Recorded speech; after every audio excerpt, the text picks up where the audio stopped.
26 and Poor, episode 2. I wanted to talk a little bit more about personal finance today, but before I start getting into it, I just want to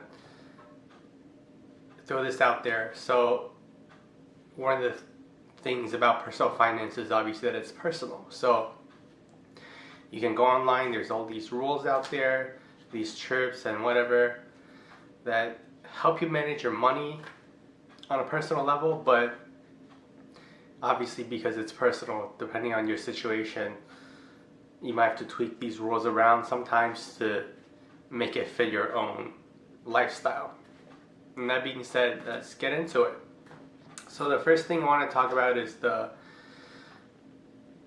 rule of budgeting, which is the 50-30-20 rule, if you've heard of that. So what that basically means is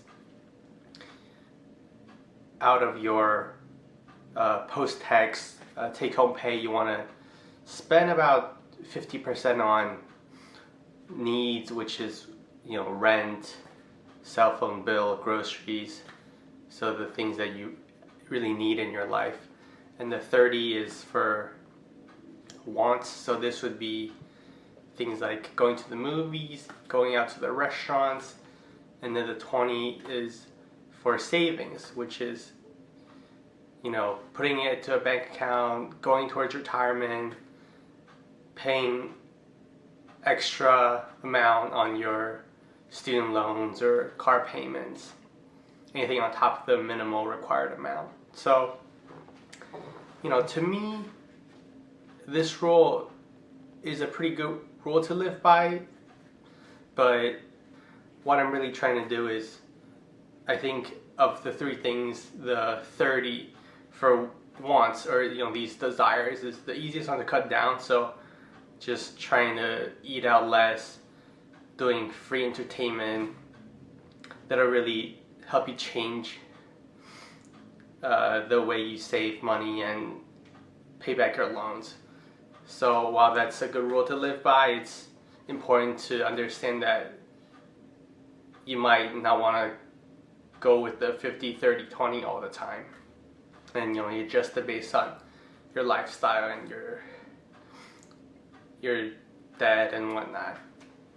Next thing is emergency funds. So how you determine how much you need is, it's recommended that you have at least 3 months of money that you need to survive. So going back to the 50-30-20 rule, figuring out what your needs are on a monthly basis and multiply that by 3.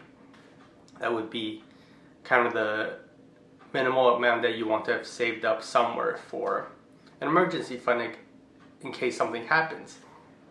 And I think there's different thoughts out there on where you want to put this money in.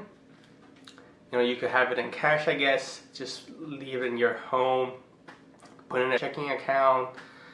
Personally, what I try to do is have the money in a high yield savings account. A lot of checking accounts out there these days, very low to basically no interest. And these high yield savings accounts out there, a lot of them are online banks. So Discover, I think Capital One has some, American Express. The one I use has an APY of 2.1%. So let's say, for example, I put in $5,000 into that account as my emergency fund and nothing happens. It just sits there the whole year.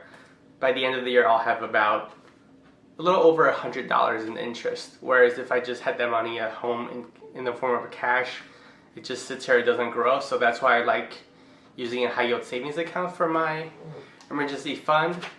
And also, I think what's nice about a savings account is the regulations out there make it more difficult to spend the money. So on a monthly basis, you can move the money out of the account 6 times total.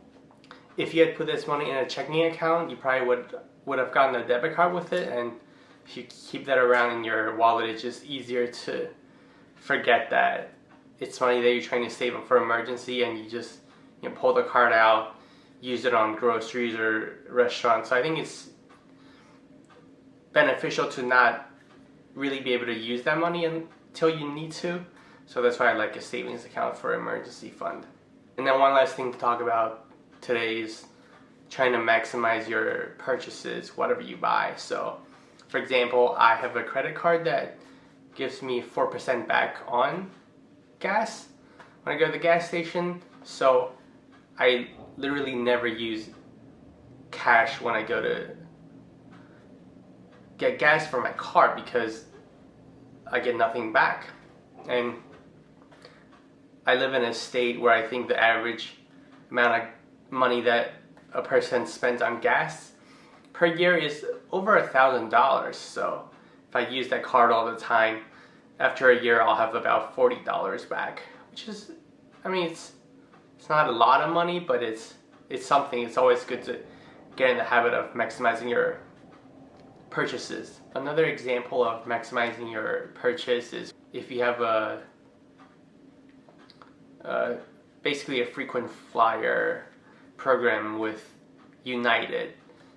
On their website, you can actually, if you access an online store through the United website with your purchase on the store, let's say I think Best Buy for example is on there, you actually, for each dollar you spend on the website at Best Buy, you actually get a few miles per dollar for your purchase towards United. Especially if you're getting close to being able to redeem something, it's nice to get a few extra miles on there. So just trying to purchase things in a smart way that you get some sort of return with your purchase.